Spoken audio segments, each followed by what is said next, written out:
আপনারা দেখছেন রাজেশের রান্নাঘর। আমি সঙ্গে রাজেশ। আজকে আপনাদের তেলকয়ের রেসিপি দেখাবো। এই তেলকয়ের রেসিপি সব থেকে ভালো কী করে হয় সেই টিপসগুলো আমি দেব আপনাদের।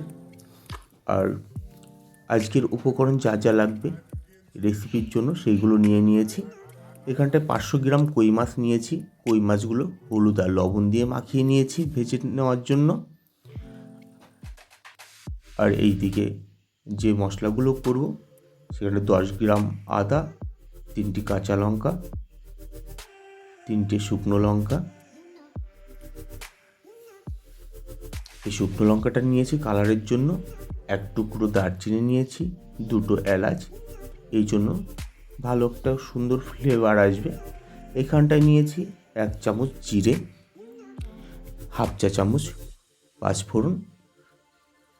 এই পাঁচফোড়নের জন্যও কিন্তু একটা ফ্লেভার আসবে আর আলাদা একটা টেস্ট। সেটা অবশ্যই রেসিপিটা করলে বুঝতে পারবেন বাড়িতে কতটাই টেস্টি হবে। আর এখানটা নিচ্ছি হাফ চা চামচ ধনিয়া গুঁড়ো। এখানটায় আপনারা চাইলে ওটা ধনেও নিতে পারেন। এখানটা আমি যেহেতু গুঁড়ো ছিল বলে গুঁড়োটাই ব্যবহার করেছি। সমস্ত উপকরণ ও মশলাগুলো আমি জল দিয়ে 10 থেকে 15 মিনিট ভিজিয়ে রাখবো। মশলাগুলো পেস্ট হতে ভালোই হবে।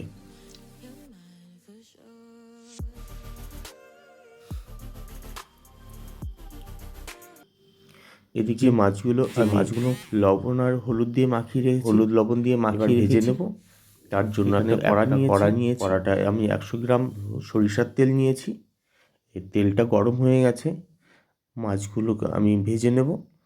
মাছগুলো খুব কম ভাজবো, কারণ কড়া করে ভাজলে যে রেসিপিটা হবে সেই মশলার কিন্তু মাছের ভিতরে ঢুকবে না। ওই জন্য আমি এইদিকে মাছগুলো ভেজে নেব। আর এদিকে যে মশলাগুলো ভিজিয়ে রেখেছিলাম সেগুলো পেস্ট করে নিয়েছি। আর এখানে একটা গোটা টমেটো নিয়েছি, টমেটোটা পেস্ট করে নেব। আর এদিকে মাছটাও ভাজা হয়ে গেছে, মাছগুলো আমি তুলে নিচ্ছি।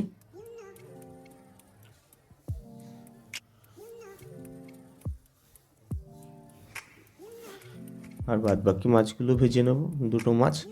আর টমেটো পেস্টটা হয়ে গেছে। আর এখানে একটা গোটা পেঁয়াজ নিয়েছি বড়, পেঁয়াজটা আমি পেস্ট করে নিলাম। সমস্ত মশলাগুলো রেডি হয়ে গেছে। এবার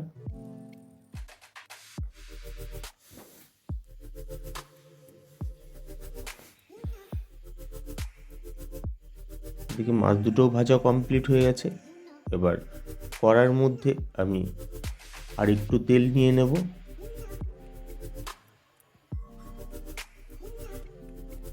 তেলের মধ্যে হাফ চা চামচ কালো জিরে ফোড়ন দেওয়ার জন্য নিচ্ছি।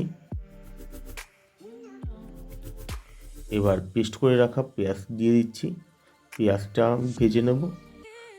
পেঁয়াজটা যখন 70% ভাজা হয়ে যাবে তখন এর মধ্যে অন্যান্য মশলাগুলো আমি দিয়ে দেব।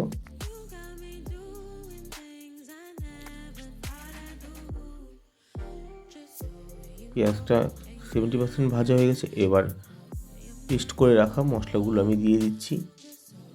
দিয়ে 2 মিনিট মতো ভেজে তার মধ্যে আমি স্বাদ মতো লবণ আর 1 চা চামচ হলুদ গুঁড়ো এগুলো দিয়ে আমি ফ্রাই করে নেব।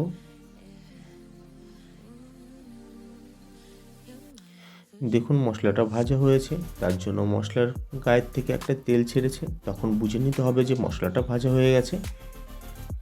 এবার এর মধ্যে দিয়ে দেব পেস্ট করে রাখা টমেটোটা যেহেতু এটা জল ছাড়বে তাই একটু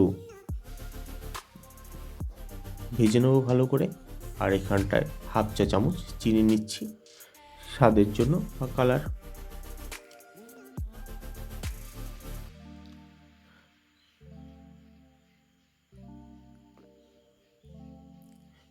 তাপটা কমিয়ে দিয়ে ভেজে নিয়েছি।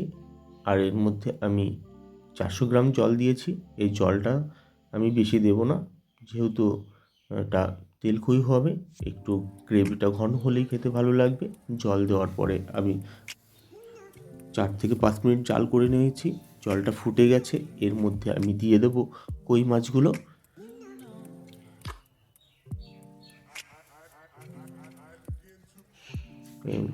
মাছগুলো দেওয়ার পরে আমি এটা 3 থেকে 4 মিনিট ঢেকে কুক করে নেব।